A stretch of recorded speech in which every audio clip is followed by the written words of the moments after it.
The Wisconsin Appeals Court ruled that people with disabilities are not allowed to receive absentee ballots by email. This ruling overturns a lower court's ruling less than 3 weeks before the April 1st election.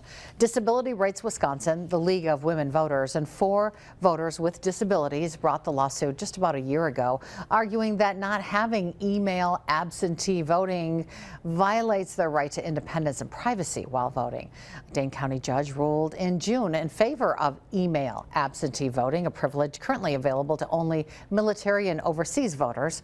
But the appeals court overturning that ruling today, saying that the lower court was wrong to issue the temporary injunction that would have changed, quote, significantly disrupted the status quo, end quote.